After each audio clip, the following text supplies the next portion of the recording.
Hi there, everybody, and welcome to Fruition Group's Diary of a CIO podcast. I am delighted to welcome Yann Cluchey to our podcast seat today. Thank you, Yann, for joining us. Thanks for having me, Sarah. Pleased to be here. Yeah, delighted to see you. So Yann is currently the CTO at CoreSearch, who are a AI-powered trademark and brand protection company working with over 5,000 brands worldwide. Yann is a technology leader with a really strong track record in scaling predominantly data-driven businesses. Would that be fair to say? Absolutely. Leading complex platform transformations and creating enterprise value in private equity backed growth organizations. As CTO, he owns the tech strategy, partners closely with the exec function, and acts as the primary technology voice in board discussions within these organizations and within the private equity businesses that he's supported. A career that spans more than 2 decades across senior technology roles, predominantly again heavy data businesses including Cogenta, GfK, Norstella, Meetup, and Euromoney. I know Yann has a lot to say on AI, so I'm really looking forward to delving into that today.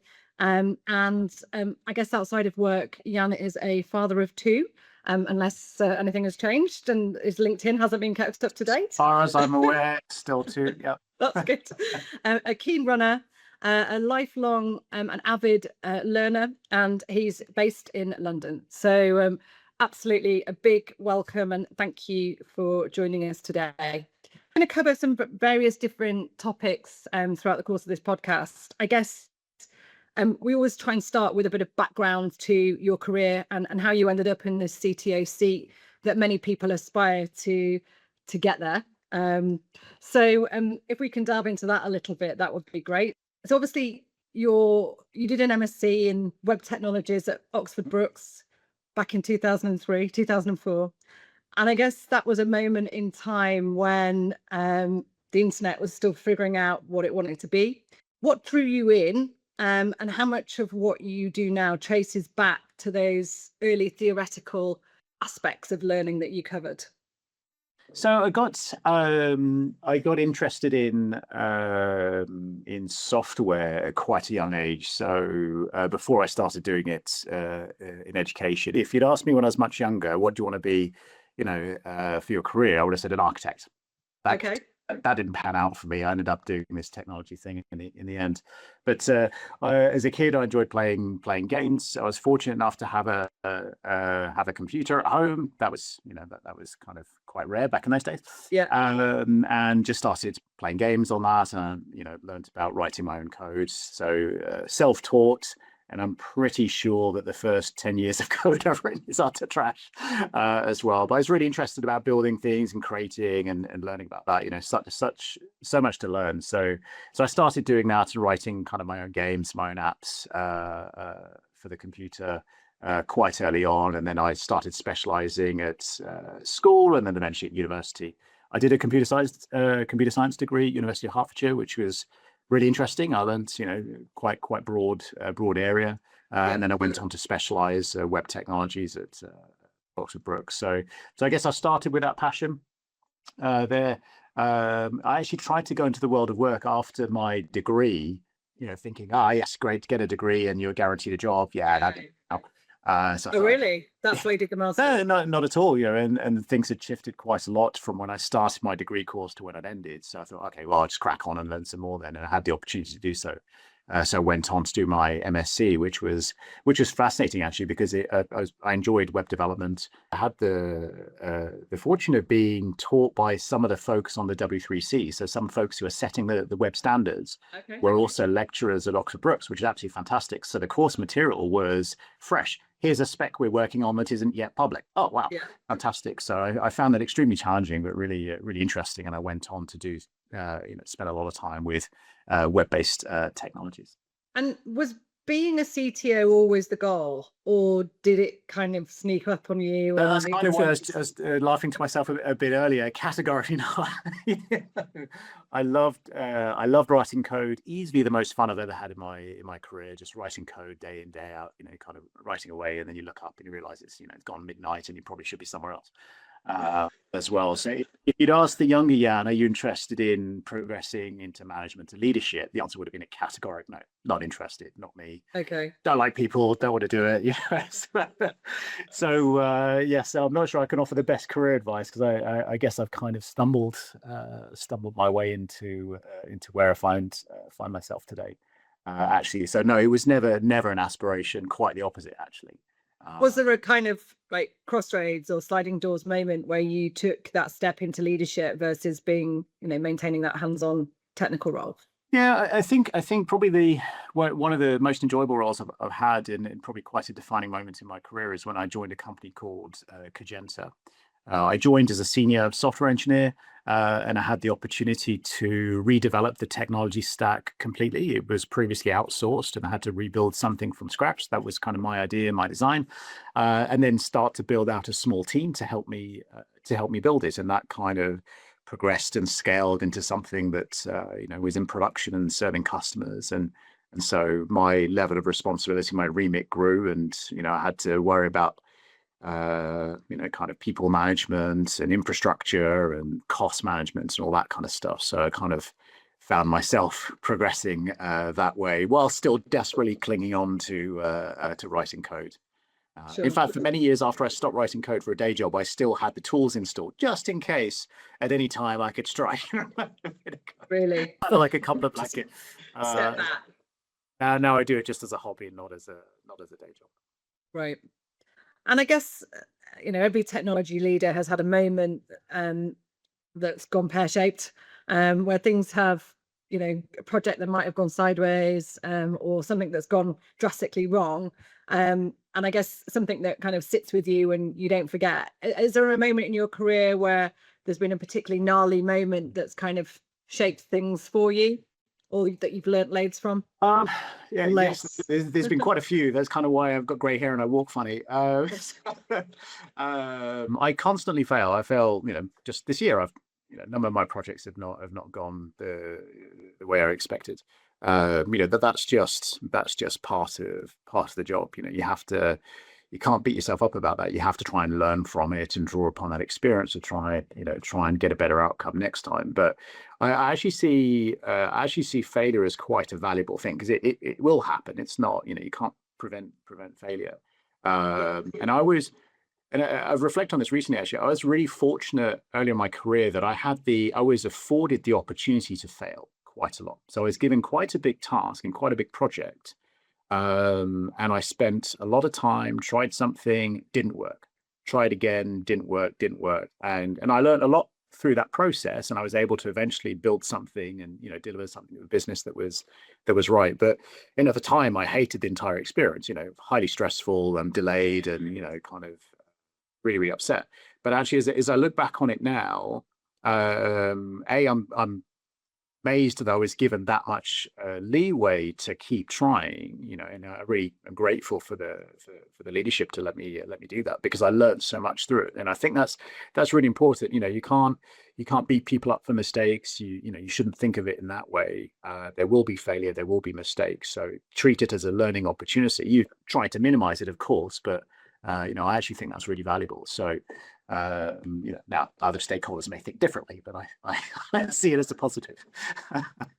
And when you're experiencing those challenging times in a C-level role, right? How do you manage that on a personal level to make sure that you're not having sleepless nights, or is it just par for the course that you're going to do that at the level when you've got that level of accountability, or can you park it, I guess, when you go home? Yeah, good question. I think my stress levels have definitely grown proportionate to my job level. That definitely happens, for sure. I think probably one of the most challenging things in my role is really around managing expectations. As a technology leader, usually asking for investment to go and build something or buy something. I'm normally met with the, okay, but I need to provide some promises in return in terms of, commercial outcomes for the business. So I will often find myself intentionally or unintentionally backed into a corner around, you've given us a date, you've made a promise around a milestone, and invariably in the world of technology, these are estimates at best. Yeah. Can't predict the future. We're operating on a whole bunch of assumptions, and even if you did have everything planned out in advance, chances are stuff's going to happen. It's just real life. Technology is not manufacturing widgets. Software development is not about that. You're solving new and interesting problems every single time. So that's one of the most challenging things I have to deal with as a CTO, as expectation management. And I don't think I'm fantastic good at that, I might add. But I think one of the things I like to do is to I think you do need to offer transparency and make commitments around dates. There's reasons why businesses need dates that they can put their hat on. You have to be able to make commitments, but I think it's helpful to balance those with degrees of confidence. This is what we think, but here's our degree of confidence. This really well understood.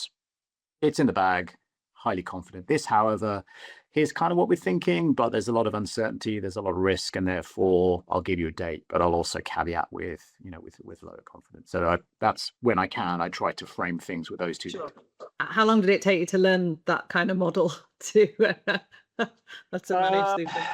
Good question. I've been trying to operate in that way for the last 10 years or so. Okay. But not always the case.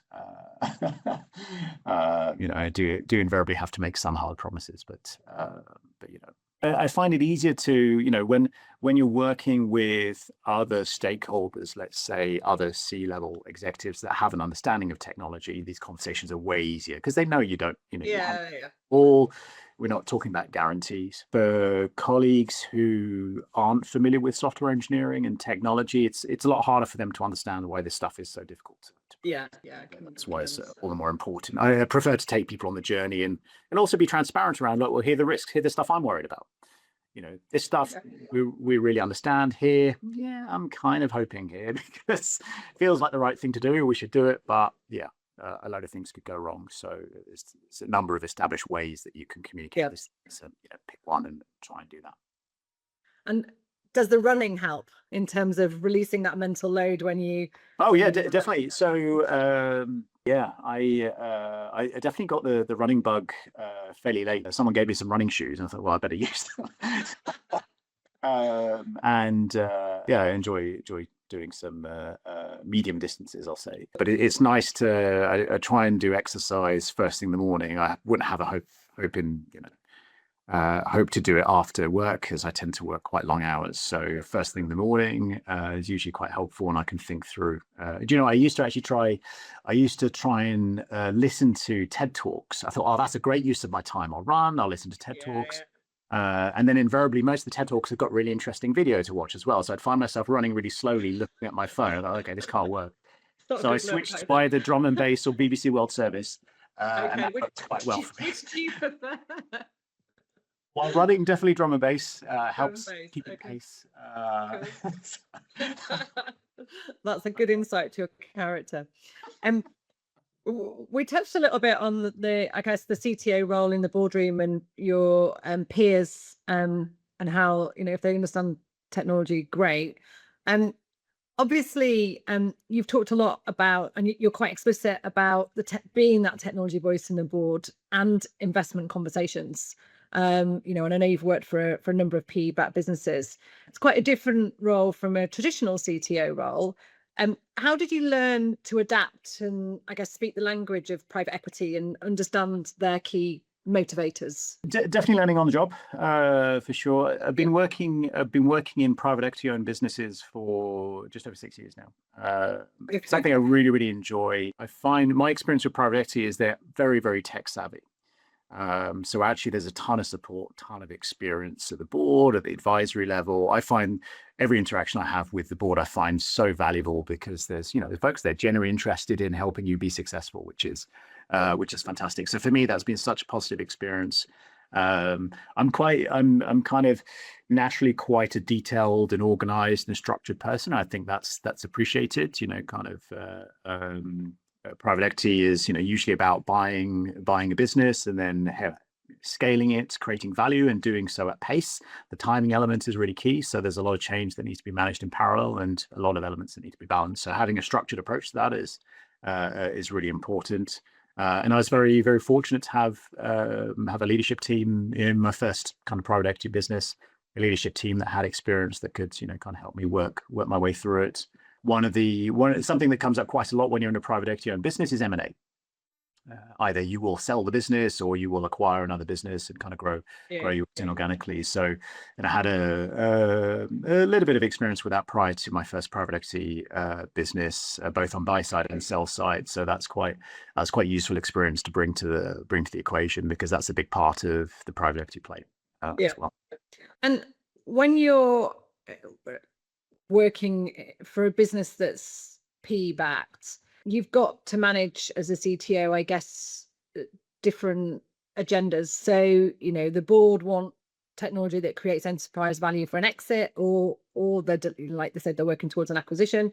And the engineering teams want to build things that are reliable and high value and impactful and maintainable for, I guess, the long term.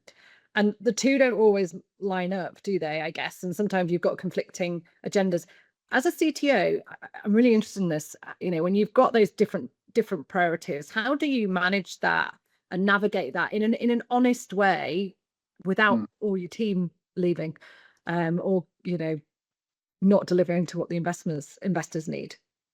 Yeah, it's a great question. I mean, I think ultimately it comes down to, I fundamentally believe those things can completely align, right? And if they're misaligned, it's not an issue between engineers want to go one way and private equity want to go another way. It's actually, as a team, we're not aligned to what the customer needs or what the business needs.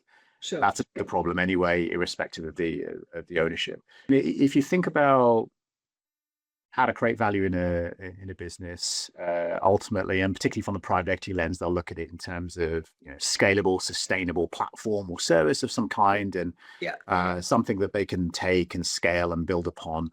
And there's a proven approach to doing that, and invariably there'll always be some kind of legacy technology, some monolithic system in there. That can be okay, so long as it's not on fire and it's contained and under control, and you've got a plan around it. You kind of have to think in the lens of, if you were a prospective buyer in the business, is there something that you can take and go run with, or is it something, we're going to have to spend money to go fix because it's a mess? So you kind of have to think about it in that lens. And then finally, is there a kind of innovation engine? Actually, does the function have an ability to build new things and deliver them rapidly? And is there something, is it a kind of a well-running engine room? So these are all good things that engineers and the team will care about as well. One of the things that I typically have to do when I join a new business is assess how well aligned the balance of people's time and energy is to what the business needs. And so typically, if you've got a large team that are investing a lot of time and energy onto a legacy platform, that's probably something you want to try and minimize, and instead take that investment and put it into the thing that's going to create more value and go towards the future. So that's kind of a thing that needs to happen, and invariably that does lead to a lot of change in businesses, and you do have to navigate that, not just the technology approach, but also the taking teams on that journey with you. And invariably some legacy teams need to shrink. Some individuals might be redeployed onto other kind of future projects, some not. So there's definitely a lot. It's easy to go wrong with that, should we say? And of course, engineers also like to spend time on, they want to try and fix technical debt. Kind of instinctively, it's broken, we want to fix it. So trying to navigate the business wants new features all the time. They don't really understand the technical debt, and engineers are desperate to go and refactor something because it will just make everybody's life easier. So for stuff like that, I think it's really important to have a handle on it, understand it, and make it visible. There needs to be one roadmap for technology, not the shadow roadmap of the stuff we kind of wish we could do, and then the stuff that this needs us to do. It's trying to find a way to get that all on one page and agree, here are the things that we're going to work on and why. Sure. And I guess position that question slightly differently then. So there's alignment changes as you go through a PE cycle, right? Because let's say you're you're nearing the end of a P investment cycle. Let's say we're year 3 to 4, and the business is looking to exit in the next 12 to 18 months, and the business is focused on preserving EBITDA, not investing in new technology. How do you keep the engineering team motivated during that period when they might not be working on new exciting things? Good question. I think generally in my experience, engineering teams don't really worry about EBITDA day to day. No, they don't. But so for them, they're really interested in continuing to work on fun projects that have a future where they can continue to learn, and that tends to align with good outcomes for the business. So that's kind of generally a happy alignment. I think one thing that's very true, certainly in my experience, is at the early stage of a cycle, the new owners will be interested and prepared to invest, on significant transformation, key projects that might take many years, to go and move the technology forward by a number of years, or go and address some debt, or, kind of consolidate or modernize to a new platform. There's less of a tendency to do that towards the tail end of the cycle. It's really about, we have what we have, and how do we optimize that, and kind of continue that into the future. So I think if you've been successful on that journey, you'll find, you'll have your best talent working on the future-proofed and exciting stuff, I'd say. Sounds like it's about finding the right partners before you take that investment, and making sure that alignment is there throughout. Yeah, I would definitely agree. I mean, you don't always get the luxury of choice when that happens. There may be an offer, you take it, for sure. But yeah, I think as with any career, never mind business ownership, it's all about the people you work with, and are your ambitions and motivations aligned, and can you work well with these folks? I've been talking to if I was talking to a CEO recently, and he was getting ready to take investment for the first time to his business, and he was incredibly thoughtful and careful about who he would choose as a partner on that, and I think quite wisely. And he was fortunate to have kind of a number of options there, for sure. Yeah, let's move on to talking about AI. Yeah, heard about that. So I guess lots of businesses are fairly advanced in terms of their AI adoption. But would it be fair to say they're perhaps less advanced in how they are able to measure the success of AI and what those key metrics are? Is that a fair thing to say? Do you think? I challenge your first point. Actually, I'm not convinced that most businesses are well advanced with AI. So I think AI is, and particularly large language models, which is what the general public will now think of as AI, because they're so incredibly awesome and so popular. That there's definitely a lot of awareness, a lot of potential, a lot of excitement about that. So I think lots of businesses have that on their board agendas, and talking about it day in, day out to their team. Yeah. So I think that's a really good thing. In terms of actual progress in adopting AI tools and actually becoming conversant with AI, I doubt the majority of companies are there. I think a lot of them are ambition in early stages, but probably aren't that many companies that are really living and breathing the full potential of this kind of technology yet. For me, it's kind of, I draw the same parallel to non-AI technology as well. There might be the latest and greatest database technology that's kind of companies. It takes a lot of time to adapt and evolve. So there's normally quite a lag by maybe 5 to 10 years before some companies are able to take advantage of something, and by then something else has come on the market. So I think it's definitely on the agenda. Lots of companies interested in it. I'm really delighted that it's not something I have to pitch to the board. Hey, can we please spend money on this? It's the exact opposite. And why aren't you spending more money? What's going on? There's a lot of FOMO as well. Boards will hear a lot of there's value to be had here. We need to be on top of this. Why aren't we doing it? Where are we? Others.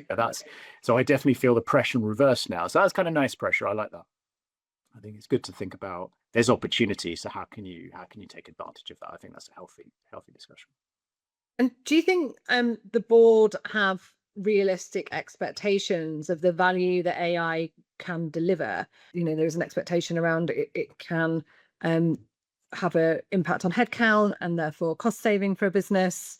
What do you think is the board's, I guess, most dangerous misconception around it that in your experience, not necessarily with, the board where you're working right now, but just in your general view?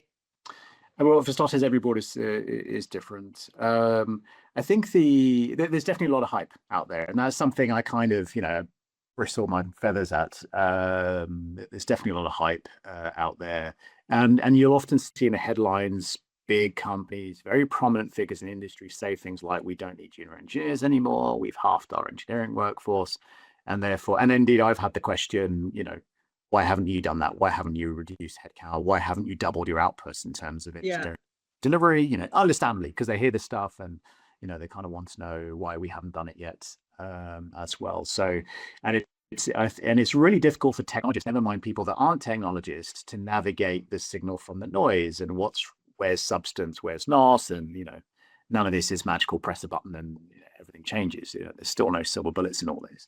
I'm firmly in the camp of large language models and the kind of tooling around them can create a load of value in the business. Absolutely, it's definitely something you should take advantage of. There's a point, I think, for us as individuals in our careers.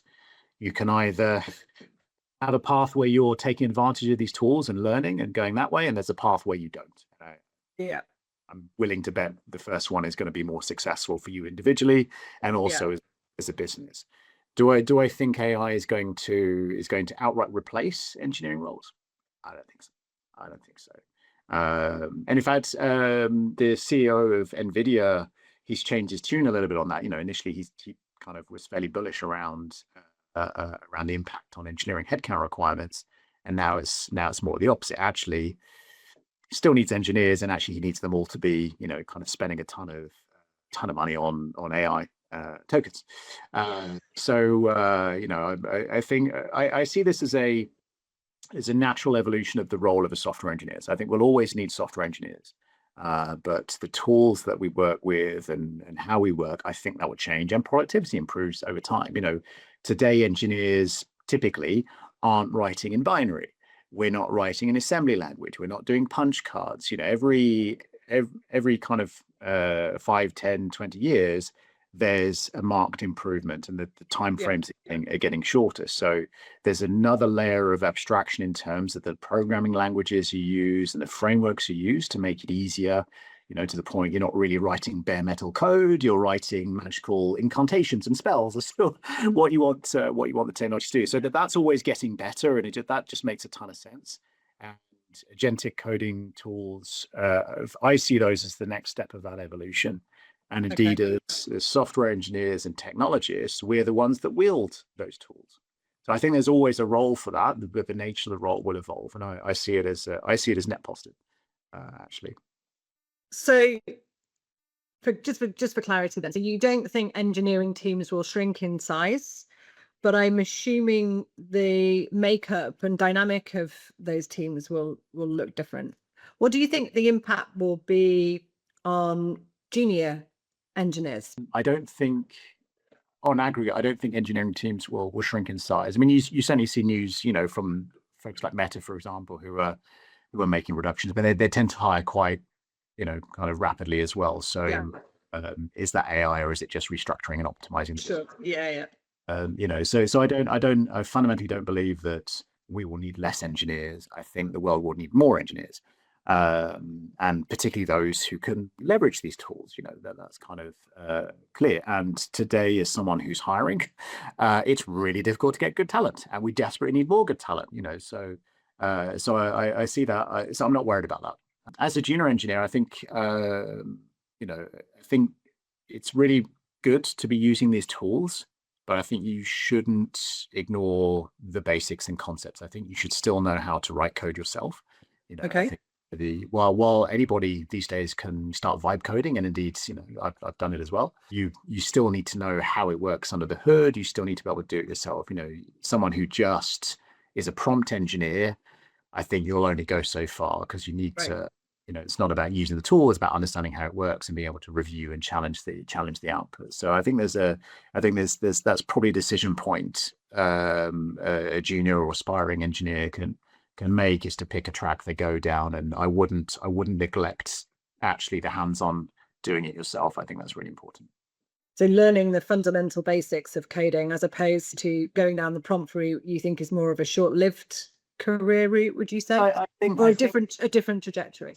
I'd say don't just use the prompt route. You Right. can do exciting stuff, and you could probably make a job out of that, I'm sure. But if you want to be, you want to be a serious software engineer, you need to know about software engineering. You need to be able to do it yourself. So I'd use that as well as AI tools. Use them absolutely, but don't use that instead of knowing actually how stuff works. When it writes code, you need to be able to look at it and go, is it correct or not? Right. That's still really, really important. Sure. And I guess agentic coding tools, like there's no doubt that outputs are magnified significantly. But I guess is the business ready for that increased level of outputs that agentic AI can allow?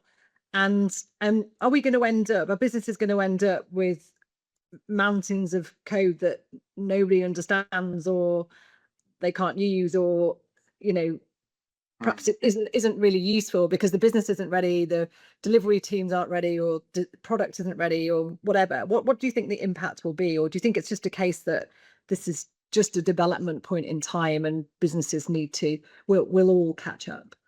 So I think there's definitely a big opportunity that the businesses can take advantage of by using agentic tools like Claude Code, for example, to accelerate their product development lifecycle, not just the software coding part, or the software lifecycle, the whole thing. And increasingly now, these AI tools can help you with product design, with requirement definition, with testing, all of the angles of all the aspects of that life cycle. There's value add that can be had by leveraging these tools, and so actually I'm really keen to support product teams to take more advantage of that, because I think, helping you flesh out requirements, no one really likes writing requirement documents, I don't think.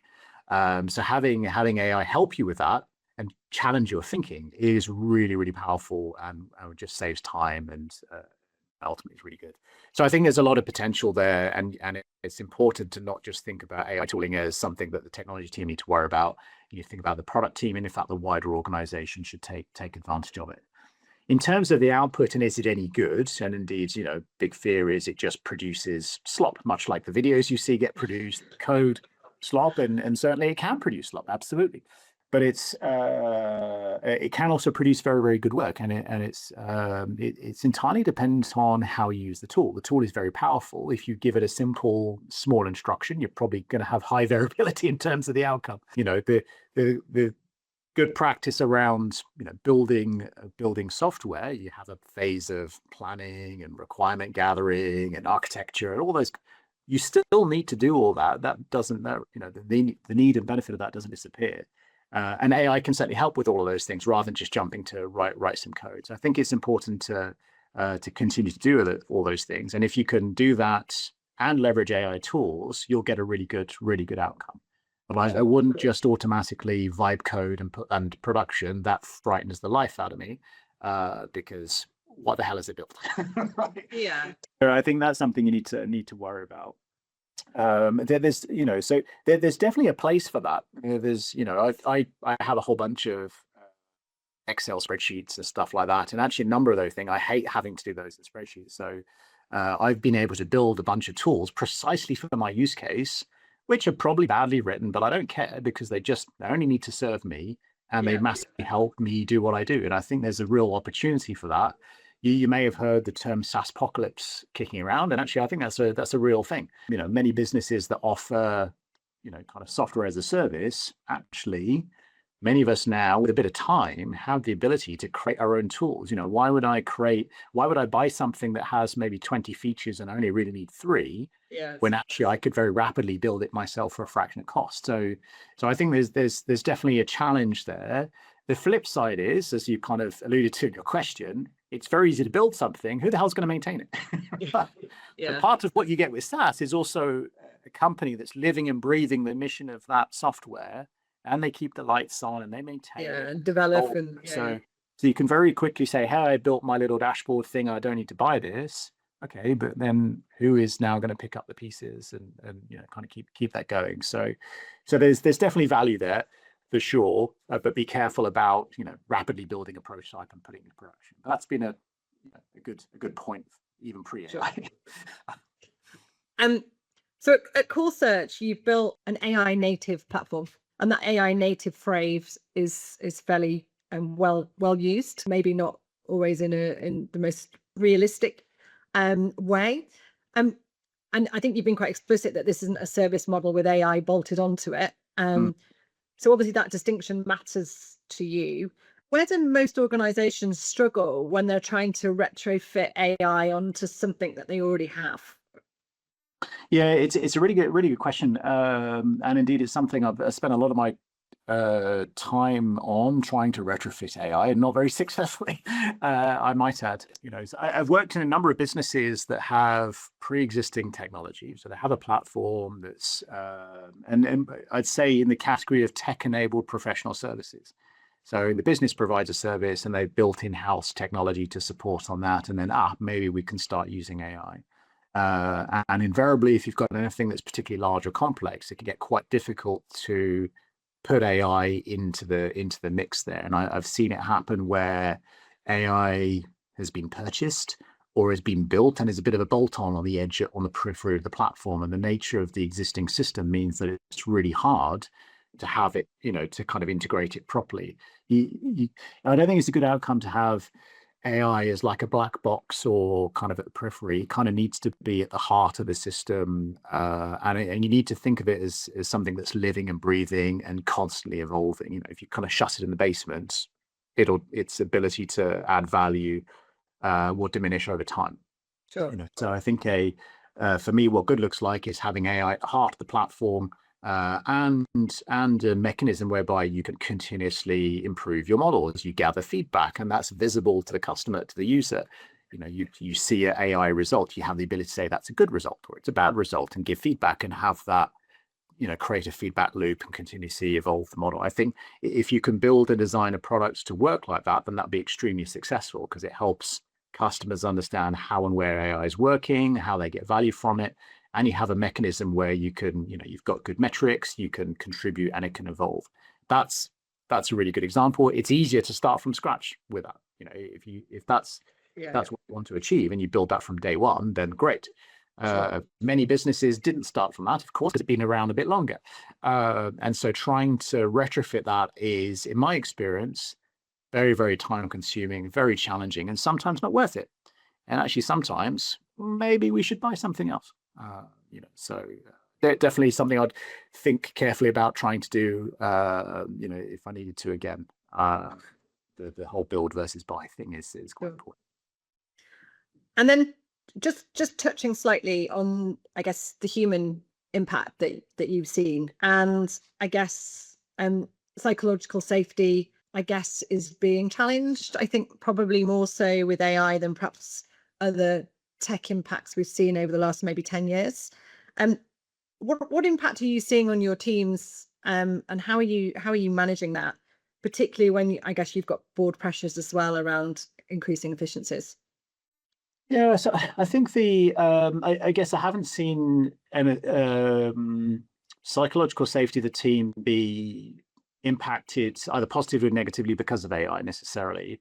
That's definitely something that kind of hits me as a CTO when I'm asked about team efficiency, but I don't think that bubbles down to engineers. Sure. However, what does bubble down, of course, is pressure about getting projects done on time and delivering outcomes, for sure. And it's having been an individual contributor before and then now a leader. I've been on both sides of the fence where there's expectations and you've got something to do, and you're working all hours to try and get it done. So I try my hardest to set up my teams in an environment where they're not in that mode. I'm not always successful, mind you, but I kind of seek out doing that, because I think to get the best possible outcome for a business, you need to try and have your engineers focus on writing good code and being the best at what they can do, and get them pizza and beer, and good things will happen, and have them not worry so much about unrealistic expectations. It's back to that point I made earlier about probably starts with good expectation management. Now, one thing that I often find engineers will instinctively do is want to not commit to timeframes. Well, it'll take as long as it takes, which, that tends not to resonate with the business context, where actually they kind of need to know because they're making spending decisions, or should we do it or not? Depends on how much time it'll take and how much it costs. Yes. So the two need to reconcile, and they're often oil and water. So you do have to try and bridge that. But again, you're operating in a world where there's no, it's all about estimations and expectations. So I think establishing teams with good practices around planning and estimation and kind of measurement, engineering KPIs, you start to be able to predict outcomes and measure how reliable you are at predicting those. I think that goes a long way to help protect the team from being in that situation, and it helps to build trust in the business. I think that trust point is key, isn't it? I guess, in the engineering team upwards, and I guess you are the conduit between the board and the team, right? So that role feels like really critical to get that right. That's a lot to think about.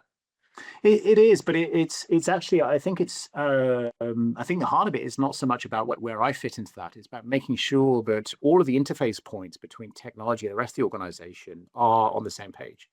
Yeah. If you think about the product organization and the technology organization, which are typically two different departments, they work closely together, but they might have separate leadership as well. I've seen time and time again where they're oil and water, they kind of kick requirements over the fence, and I don't know what technology is doing, and product, technology are moaning that don't know what product want, and they keep changing their mind and all that kind of stuff. So it's very easy to be, kind of pushing requirements and so on. So actually, the making sure that you've got the right engagement and setup and ways of working, and kind of hand in glove almost, you have to, I think for that to be really successful, you have to instill that, not just me as a CTO articulating to leadership and board, at every level of leadership and team. Then there needs to be the right level of engagement there for that to be, particularly with the product organization.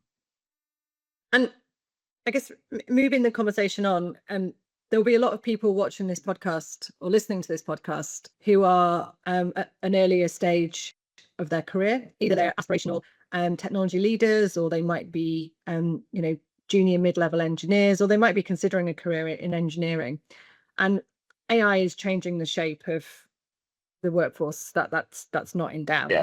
And I know you've talked a lot about still needing to learn the basics and that being key. And you've come yourself through developing your own sort of deep technical craft, almost, for want of a better description.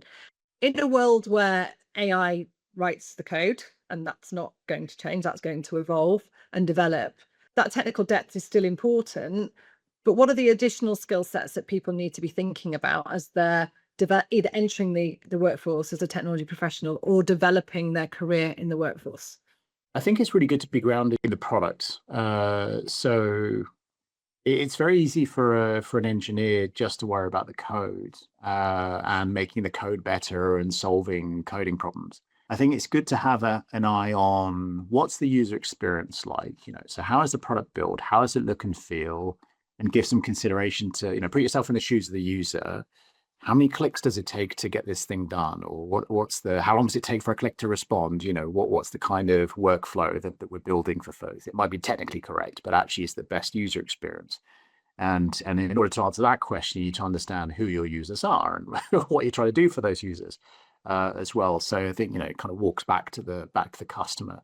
Technology teams are often a few steps away from actually talking to or engaging with customers, particularly in an organization of a certain size, because there are other departments that do that day in, day out. So I think seeking that out is probably a good thing to instill as a habit as an engineer or an aspiring engineer. It's not just about, I'm going to write the best code, but actually, what am I solving for the customer? And if you can think about that, then you can go off and bring the art of the possible. I found some of the most fun conversations I've had with customers is where we've had an engineer in the room who might not normally talk to a customer, but they hear the customer problem and they go, I know how to do this.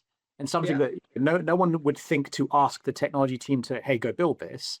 But by having someone who understands the potential of technology in the room and listening to the customer story, they could then bring that to the table and say, yes, this is something that we could go off and do. And I think that's that really helps with engagement and, you know, help you understand the why, not just the what you're working on. So I think trying to think about that and turning that into a habit, I think is probably quite useful for an aspiring engineer.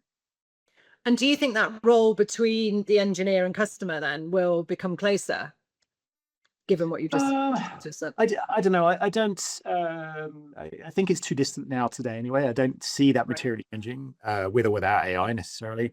I wish it were closer, and it very much depends. You know, small companies, you know, engineers are talking to customers. Large companies, less often, I'd say. And that's just a product of scale and complexity of the organization. So I think if you can, then particularly as a technology leader, if you can set it up such that you either maximize exposure between all teams, not just technology, but to the customer, the more people in the company that understand the customer, know the customer, the better it's going to be.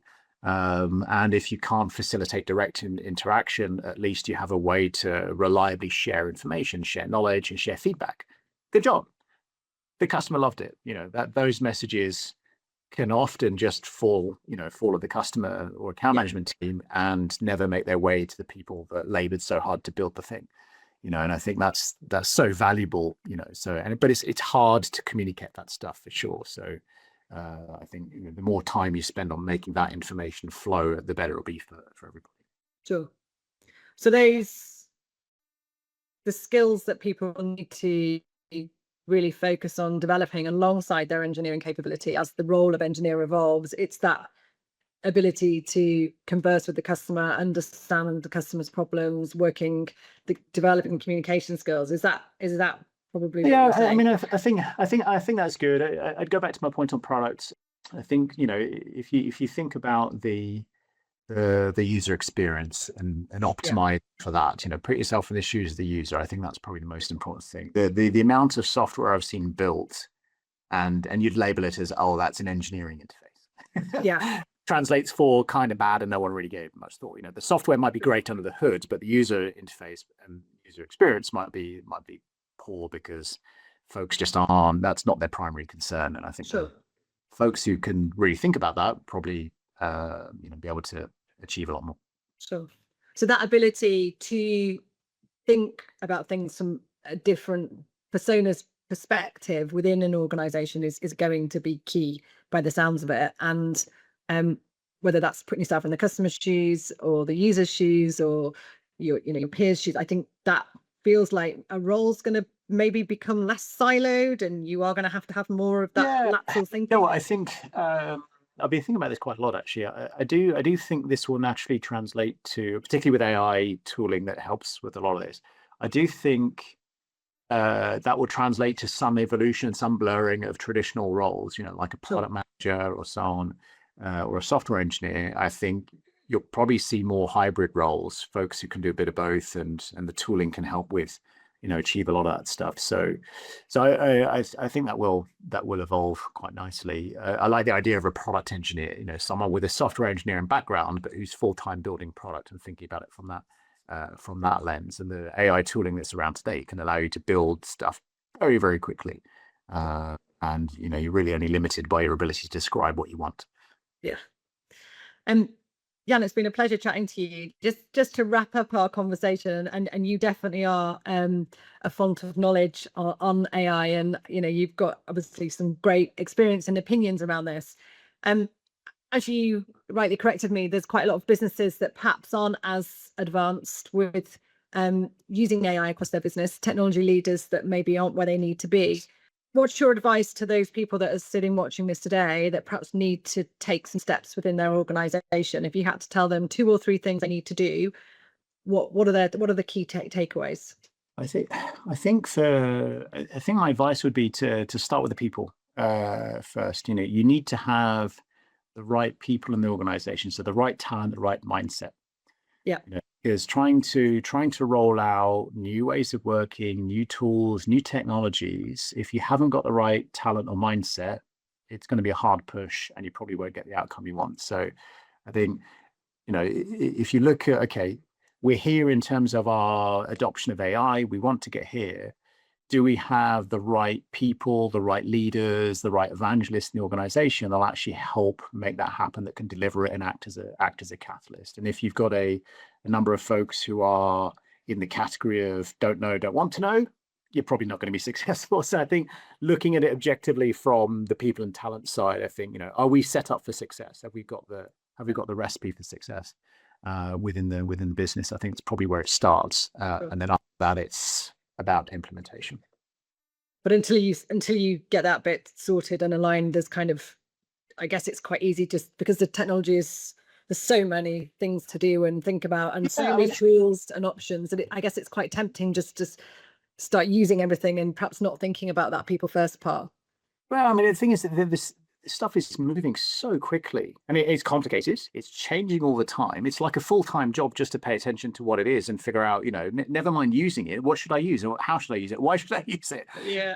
I have a day job, and I need to do this as well. That's almost impossible for most people. So who in your organization is going to be doing that? Sure. That it is work. Someone has to be on top of it, thinking about the tools that are available, understanding use cases, where can it add value, and then working with teams to make that possible. So do you have the roles in the business to go and do that? You may get lucky, it might happen on its own, but chances are it won't, and you have to engineer that into your org design to have folks to make that possible. Some great advice, Yann. Thank you so much for joining me. Really enjoyed our discussion, and thank you again. Likewise, thank you very much. I've enjoyed it.